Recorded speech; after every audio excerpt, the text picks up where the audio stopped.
Hey friends, it has been a while since we've seen each other. I owe you an explanation about where I've been. I wanted to come on, initially make this video and talk about, honestly, the swatch tests I did with the Aura Estelle paper for their 2026 planners.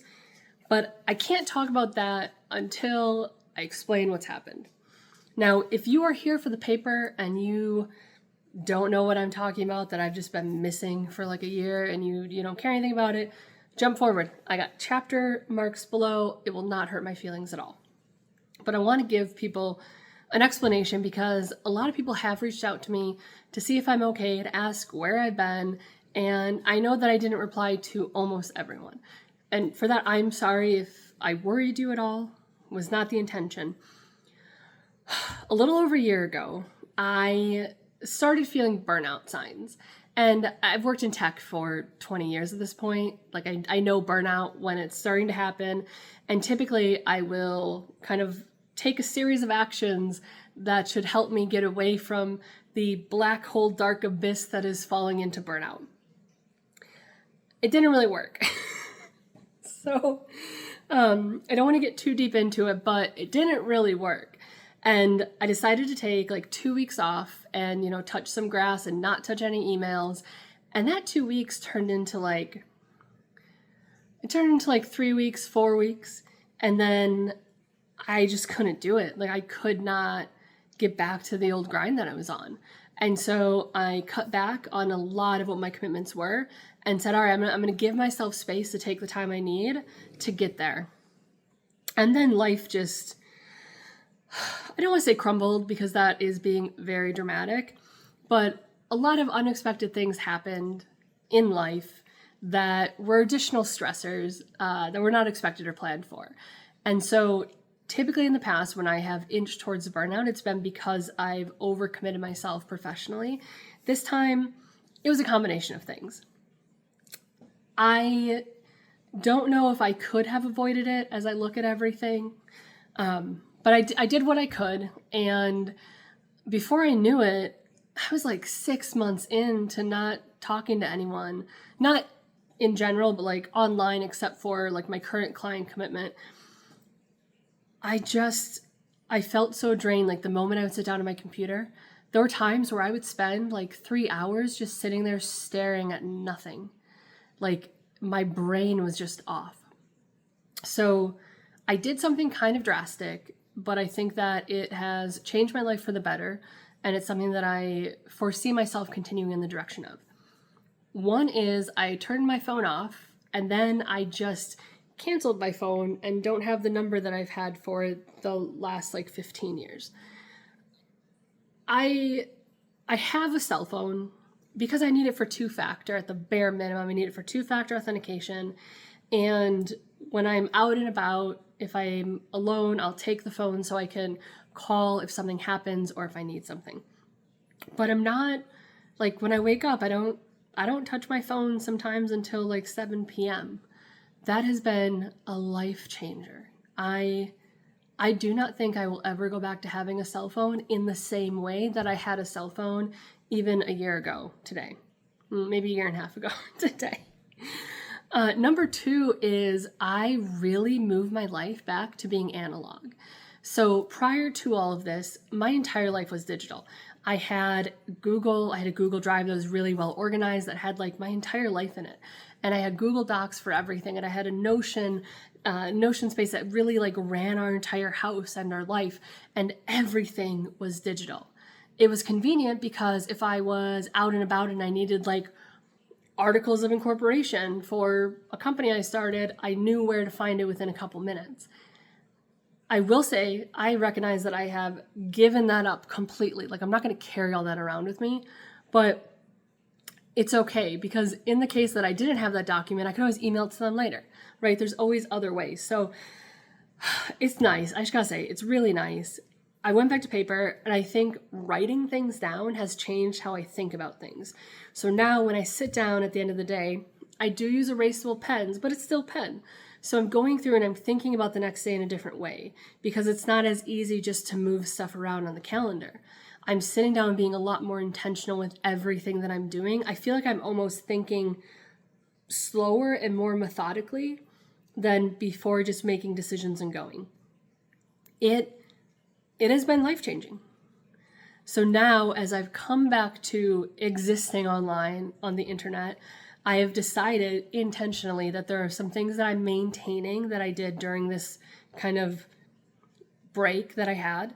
And one of them is continuing to do things analog, to write things down, to use paper planners, to use paper products. Like, I just don't know why I wasn't doing this a decade ago. I feel like it has just completely changed how I think. And so that's what I want to talk about today. I want to talk about the paper for 2026 because I'm excited for Aura Estelle's updates to their planners. I'm a huge fan of Aura Estelle planners, and I feel like no one talks about them online, at least not enough. And so I want to talk through the ones that I use because I got a handful of them, and I do have 2 Hobonichis in the stack, but I want to talk through these. I want to share a little more about it. This might be a long video, but there's chapter marks below, so skip around if you want to. And lastly, I do want to say I'm glad to be back. I appreciate so much all the messages when I was gone, even though I didn't respond to a lot of them. When I did kind of start coming back online and like checking my LinkedIn inbox and stuff, it was nice to see people who were asking if I was okay. I didn't want to worry anyone. I know in the past when I've disappeared, I've popped up like a month later and been like, sorry, I was in ICU for the last month. None of that happened. We're good. Knock on wood. We're good. But it was just a break that I needed. And I'm sorry I didn't tell anyone about it. I will try to never do that again. What that means for the future of this channel is, and I had a lot of time to think on this because in my mind I was like, I'm going to do blah. And then I would start going forward and be like, I'm feeling so much internal resistance to this that I have no energy for it. What the fuck? Like, I thought this is what I wanted to do. If I could do anything, I want to do this thing. Why am I not excited? I spent a lot of time sitting and thinking and like mulling over this. What I've realized is I'm really good at getting shit done, and I really enjoy helping other people learn how to do that. Not in terms of like, be more productive, like do more with less, but when I talk to someone and they say, oh, you know, I want to launch an Etsy shop, but I don't even know where I would start. It's too much work, blah, blah, blah. Saying like, actually, it's not as hard as you think it is. Like, let me show you some tips, some steps to get started. I like the tactical side of things. And it's funny because the last podcast episode I recorded, which was never released, it was a fantastic conversation. And at the end, the gentleman told me, he's like, I think you need to talk to your audience more about being strategic and less about tactics. And we talked through it for like 45 minutes after the show. And for me, I feel like my entire career, people have told me, be more strategic. Like the biggest feedback I got in one job, I was so frustrated not getting promoted because I was doing like on leveling, I was doing all the duties of the level above, and they kept saying, you don't have enough executive presence. We want executives with gray hair. Sorry, I have good genes. Tactical and knowing how to get shit done gets such a bad rep, even though that's where the real difference is made. You can have a half good idea, but you execute it flawlessly, and it'll get you a lot further than having an excellent idea that you don't know how to execute at all. I think tactics are underrated. I think not enough people talk about how to actually do shit, especially for free. Like everyone has a course they want to sell. And half the time, little secret here, half the people out there who are selling you marketing courses and shit don't know how to do it themselves. They hired someone else to build the course and to train them on how to train other people to do it. I know that because early in my career, I used to get paid to do that for marketing coaches who didn't know how to do shit. They would launch a course and they would try and sell seats to it. And if they took off and they could sell them, they'd be like, okay, let me go build it now. Oh, I don't actually know how to do that. I built Pinterest ad courses for some big names that you would recognize and Twitter ad courses. Like a lot of it is bullshit. And what can make a huge difference, especially if you're a small business owner or you're new into your career or you're a marketing team of one trying to like make astronomically high goals happen. If you know how to execute efficiently in the right way and execute with strategy, that's game changer. And so what I feel a calling to do in my little marketing heart is to talk more about how to actually get shit done. Like sharing screen, hands on keyboard, let's go through and build our top-down model for 2026 together. Because I can tell you something, no one sat down and taught me how to do it. It wasn't until I was pretty far into my career and it was someone from finance who explained it to me, but I had to back into a lot of it. Like, there's so much that we could be sharing with each other on the tactical side that the people who really know how to get shit done, they're not talking about it. They also, my theory is a lot of people just keep promoting the same best practices because they're afraid to say that the best practice is bullshit. And here's what actually works, because they don't know what actually works. They're just regurgitating the same. I'm going to go on a soapbox at this point. So I'm going to take a step back, but the plan for the channel is to get back to producing content and to start making content that talks more about actually how to get stuff done. And not just talk, like showing, like, let's literally sit down together and do our 2026 planning in terms of what's our company goal, how do we get marketing's goal from it, how do we make our little like targets that trickle down from there, how do we go into a bottoms up plan to see if we can actually hit it with the budget that we have, like how do we actually do planning from a numbers standpoint without you needing someone from finance to be sitting next to you to get it done. I want to do a lot more of that. And then continuing to have conversations with marketers that are doing cool things. I also really want to bring in a series of marketers who are like well seasoned into their career. Well seasoned might not have been the right phrase. Marketers who have a lot of experience, who are well into their career. I find their perspective so fascinating because I think a lot of us that grew up, and I'm going to say us because as a millennial on kind of the younger millennial side, I had my first computer in elementary school. I was building websites in middle school. Like, for those who grew up digital first, there's a ton that we can learn about marketing from people who grew up in a print world, who spent the first X number of years of their career in a world with print publications where you'd put an ad in the newspaper. Like, I think it's fascinating. And I think that we, as a marketing society, tend to undervalue people who have that level of experience. And we think it's often irrelevant because it's not on a website, when there's a ton of companies that grew without websites before websites were there. And I think a lot of the stuff that really works in marketing today is just the fundamentals and stuff that worked 50 years ago applied to a digital setting. So I want to bring forth a lot more of those conversations.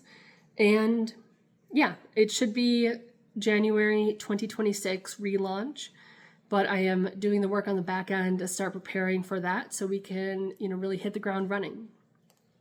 And then the other area of conversation, which relates to how to get shit done, is I have spent most of my life reading productivity books and figuring out project management. Like I was in PMI when I was in college still. And so I want to talk more about analog tools for planning and for brainstorming and thinking. Like, how do you go into a conference room with no laptops anywhere and do a brainstorming session on Post-it notes? Like, I want to talk about that stuff, which leads into this video where I want to talk about Aura Estelle planners because I feel like not enough people talk about them, and I love them. I'm fangirling with them. And I also did some swatch testing on their paper for 2026 that I want to share. So we're going to kick off that part of the conversation now. If you just came to hear about the channel updates, thank you for sticking around. Let me know your thoughts in the comments below. If you are here for the paper talk, I hope that you jump forward to the right spot. Let's talk papers. Hello friends, welcome to the flat lay. I've never done this before, so if this is horrible, tell me. I'll try and make it better. I want to talk through why I am in love with Aura Estelle planners and how I ended up with them, because I started the year with Hobonichi. So I want to talk about why I ended up with them, what I like about them, and then go through some of the layouts, because I've seen people in their Instagram comments and on Reddit say that they're not sure which one they're going to get for next year. They've never used them. And so I thought maybe I'll share my experience and maybe it'll help. We'll see. You know, if it's not helpful, you can tell me that too. So I started my year in a Hobonichi Cousin. And I was so excited for this. And I will say, I absolutely love the paper. Love it. Absolutely hate the layout. And what I do on, let me put this up. What I did here on the side is I have it set up. I actually put my sticker. I made the sticker for it because I wanted to look like a trapper keeper. And I put it on the wrong way. So this is actually the front. So how I did this is it's like January, February. So as I'm going through, I can easily find like the top two are January. But I don't like how it's laid out. I don't want all my months scattered at the front. I do not like it. The way that my brain works is I'm thinking about my month and then I go into the weeks. Even when I write dates, I write year, month, day. My brain thinks that way. And so I don't like that they're all in the front. And so I had the Hobonichi Cousin and then I had the Hobonichi Weeks, which I'm still in the weeks for a health and stuff tracker. And then this guy will come in a little bit. But I'm in the Cousin, love the paper, love writing in it, absolutely hate the layout. And I was also not really using the days. So it's like, I don't need days. I just want month and week. That's all I want. So I started looking on the internet and someone on Reddit in like one of the threads recommended the Aura Estelle Anti-Plans planners. So I started looking. The one that had the layout I wanted was sold out, but I ordered the 2024 Classic Daily. So this is the first one I got. And the reason I ordered the 2024 is I didn't know if I was going to like it. I have never used the B6 planner before, ever. I've always been an A5. Also, I say always, I've only been using paper planners for less than a year. I had only used it in A5. And so I decided to get 2024 because I could then test it out, see if I like the paper, see if I like it, and then, decide what I wanted to do. Now, I did move into this planner midway through the year, and I'm not going to show you the pages I actually use because it's got a lot of client stuff in it. I don't have to go blur all that out, to be honest. But you can see here, I also repurposed the months because it's just, if you move the days one column over, the numbers work fine. So because it was January 2025 and I was using January 2024, I redid those. But you have the month, and then you have some empty pages, and then look, I got notes in here for content ideas, and then you have the week with your days. And this layout wasn't my favorite. The weeks has this. I really like the vertical layout. But you have the day of the week for your weekly overview, and then you have a page for each day. I hate wasting stuff, and so when I decided to actually get a 2025, because I got tired of rewriting the numbers, and I was like, if I keep doing stickers, this is going to get real thick and real awkward. So I now use this for notes. So this is now just ideas and notes, but I like this. I like the paper, and I ended up liking the dailies, which I didn't think I would. So then I got the 2025. And how I use this, let me put that up there. And I'm not going to show you, again, like the part of where I actually use for like client stuff because I don't want to share their information accidentally. But I use this for my daily operations. And so I'll come in and I would have my month with whatever's going on. And then I'll use it for like day to day. What do I need to get done? And so let's say it's February 3rd and I need to remember that on the 17th, I need to call so-and-so back. I'll just go to the 17th and I'll put that on the day to do. So when I get up in the morning and I'm figuring out what am I going to do first, second, whatever the order is, this is the book I go to see what am I doing day to day. So this is where I plan out all the stuff I need to get done. If I have things that need to get done in the week, I'll put it over on this column. I typically, though, will only put stuff in here when it's things that I actually need to do. My biggest nightmare is having this turn into just a brain dump on every day. So this one, daily operations for what needs to get done when. And then I started using the Essential Weekly B6. And I have to say, this was kind of an impulse buy. because I wanted to just check it out. I wanted to see what it was like. And I ended up really absolutely loving it. And this is now a core part of my planning stack. I call this my adulting log.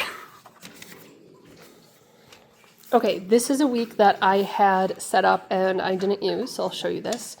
How I use this layout. On this side, I will actually make a collage of pictures from that week. So my thought is, if this is the thing, like this is the thing that I'm saving for years, I can come back and I can open any week and I can see what I was up to and some good memories from it. And then on this side, I track my lungs. This has been really helpful for my asthma because I have literally references of the doctor appointments where I'm like, oh yeah, when did my lungs start getting worse? You know, I also track my energy here. If I am having a high energy or low energy, a normal day. On this day of the week, I'll track like appointments or important stuff happening that I need to remember. And then over here on the top, I will track what time I take my morning medication because I am absolute shit at taking my medication at the time I'm supposed to. And then I'll track when I take the evening medication. Business, if I got a new client or maybe like signed a deal or did something, some win business-wise that day. This is why I started this whole entire book is I wanted to track these things. And sometimes I add a thing or two to this, sometimes I remove things. But these are things that I've identified that when my mental health goes down, I stop doing them. Like, see the sun. Did I leave the house that day? Did I talk to a human that does not live in this house? So these I track more as an early indicator that maybe I need to check in with myself on how I'm doing if I start to see not a lot of ticks here. So essentially, this was what I initially thought I wanted for like my entire planner, which was just, because I was like, I don't need any days. I just wanted month, week,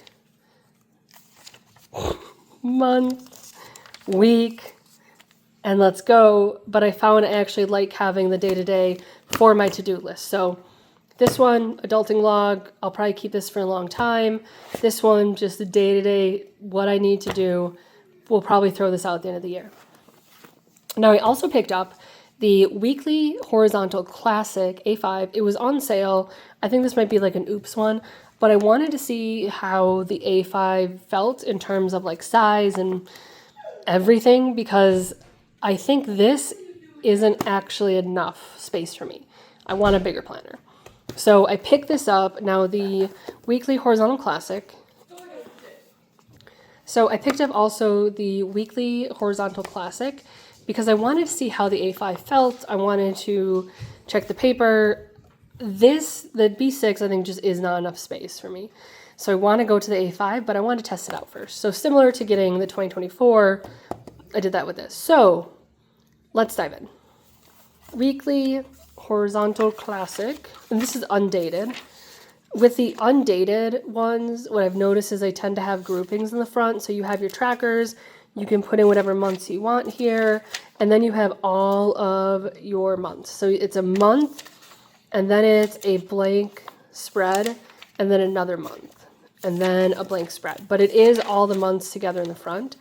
And then you have like the weekly section, or I guess I wouldn't call it weekly. The rest of the section is this style. So you have these 4 boxes, 2 on each page. And the idea here is you could do like a weekly overview and then Monday, Tuesday, Wednesday, Thursday, Friday, Saturday. There's a ton of different ideas on how to use this. What I actually ended up doing with this is I use it for stuff that like I reference frequently. So here, for example, because I've been getting really into making stickers, I have notes on what cut settings to use for which stickers, and I literally put stickers in there. I find that oftentimes when I'm taking notes on things I need to remember, this is about the space I end up needing. So I literally turn this into just notes that I want to remember. Yeah, I like the paper. I like how this feels. I like the size. If I could get... For my adulting log, I think I would do my adulting log in an A5 size. I could still do in a B6. That would be okay. This, the daily though, like I need this in an A5. Now, the one spot that I'm still in Hobonichi is for my health tracker. And I'm in a week's. I originally got a week's mega because I had all these envisions of how I would use all these pages, and I don't use them at all. If I redid this, I wouldn't get a mega. But Aura Estelle has a week's catch-all. Now, I got the undated one. They also have one option where I think it's a layout closer to what I'm looking for. I'm going to put it on the screen over here, and it's in 2 chunks. I've thought about that too, but I grabbed this because someone on some YouTube channel somewhere was talking about how buying undated planners is better because then if you don't track every once in a while, you can still use them. Like, and listen, I'm guilty of buying dated planners where I'm not going to use half of it because I literally started this like in June, July. I am using the paper for notes and other things, but I thought, let me try this undated one. You know, I wouldn't mind moving into the weeks. You can see they're similar sizes. The Aura Estelle's a little bit bigger, so it's not like a 1-to-1. I don't like it. And I don't like it because I don't like the layout where it's not month and day. I also do love this little, like, you can see this purple here. The other ones are all kind of gray, but this I think is like, this looks nice. So the catch-all weeks has your calendar overview, as they all have. It has your trackers. I actually like this. I was going to use this. I'm on Zepbound, and I originally thought this could be great for tracking when I'm taking it. I ended up doing this layout in the adulting log because I'm going to have it for longer. But I do really I like this. And I wouldn't have figured out this layout if I didn't have this book. So it has your trackers in here, and then you have all of your months back to back, which I hate. And so I said, all right, let me see if I can make this work though. Because you have your months, and then when it goes into the weeks, let me get into a week, you have similar, actually, hold on, let me put a pencil board under this so that it's a little easier to see without the other lines. So you have your weeks similar to like the Hobonichi where it's set up in this format, and then you have 1, 2, 3 blank pages, and then you go to the next week. So I was trying some different layouts to test in here, and then I thought to myself, well, I have these like pages in between, so what if I go through and I make that into a calendar so that I can have my month and then I can go into my week.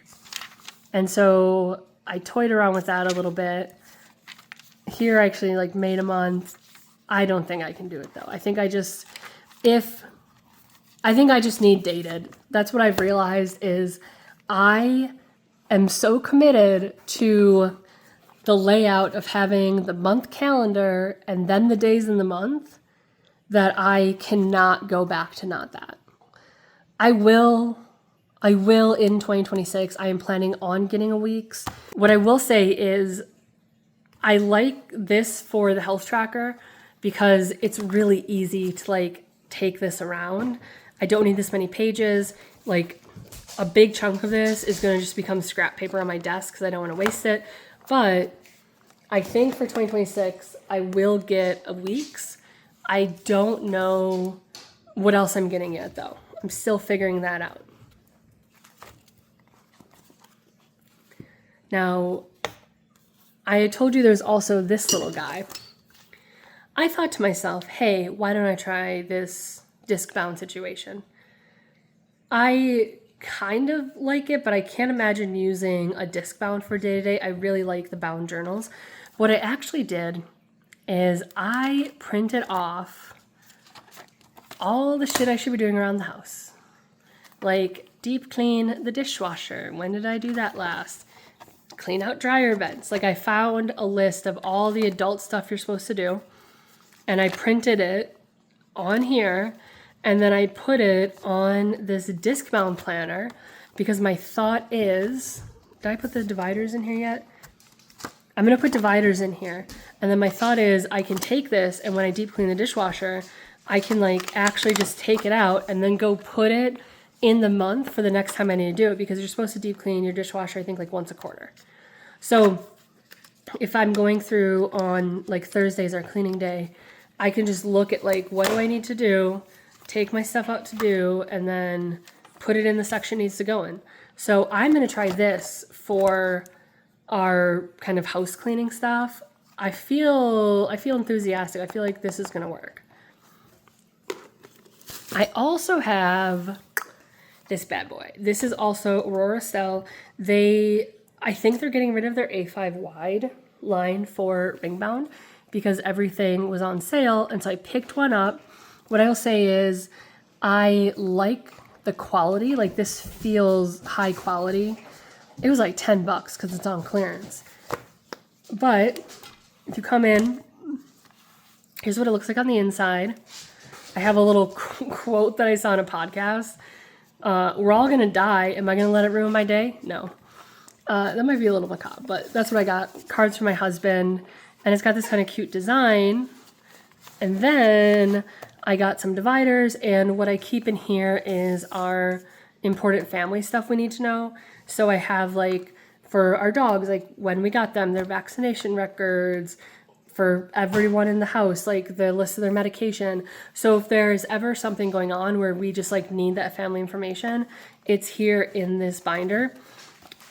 So this one has these little pockets over here, a pocket here, and flip over. And then this is adjustable, which I like also because sometimes if I'm taking this somewhere, what I will do is I will actually like throw another book in here just to keep them all together, and then I can adjust it and actually keep it in. It's got a pen loop too. Move that out. And yeah, I think that's kind of all. I feel like you could also, in my head, I was like, you could also go and put like an A5 in here, like an A5 bound book. Because it's the wide, it'll still like fit in pretty well. But not a lot of stuff comes in A5 wide for inserts and everything. So I also bought like dividers and stuff.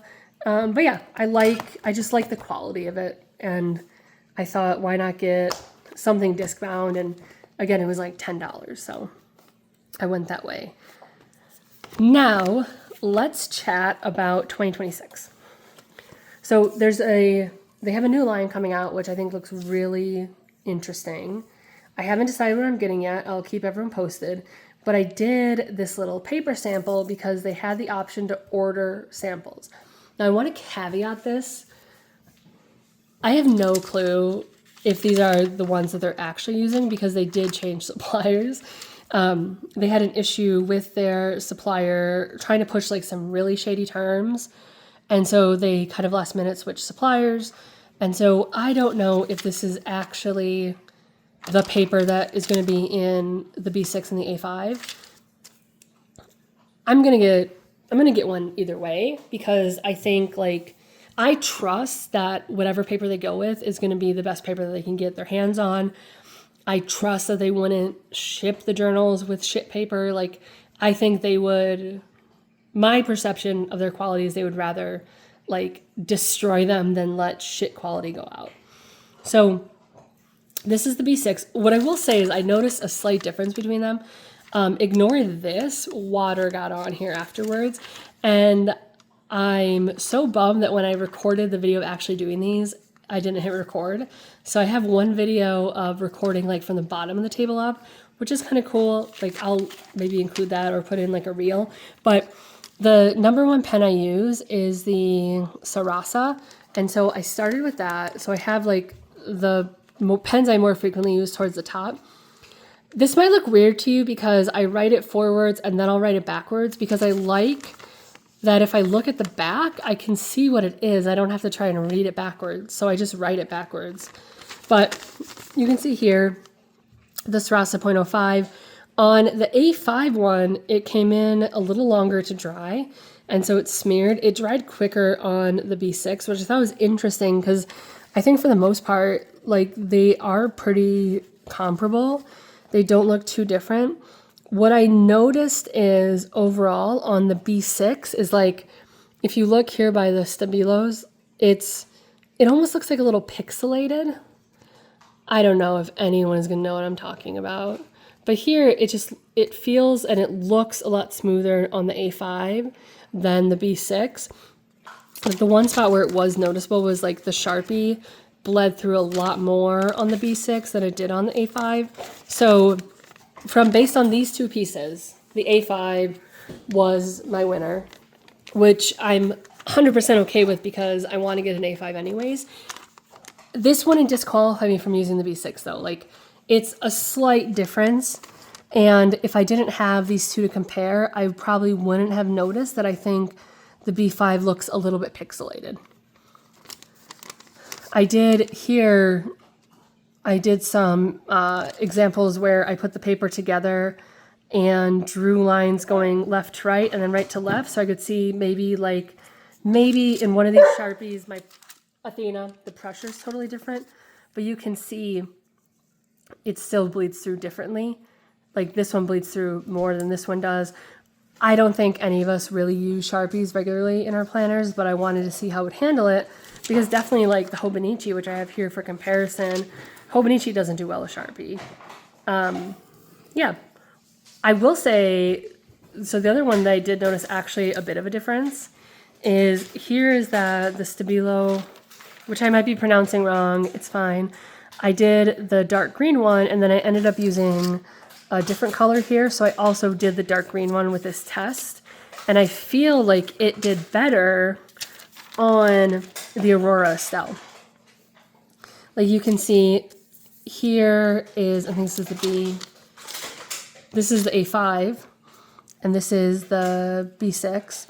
And I don't know if it went through here because the water got on here or what, but you can see here like it was bleeding through and the Pilot V5 was, and on here both of those pens did better than the Hobonichi.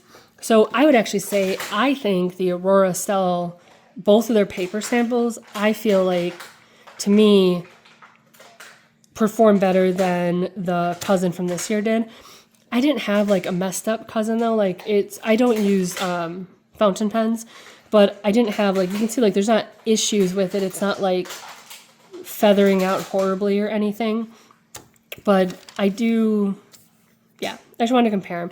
The reason this is 3-hole punch, by the way, is I can't waste paper.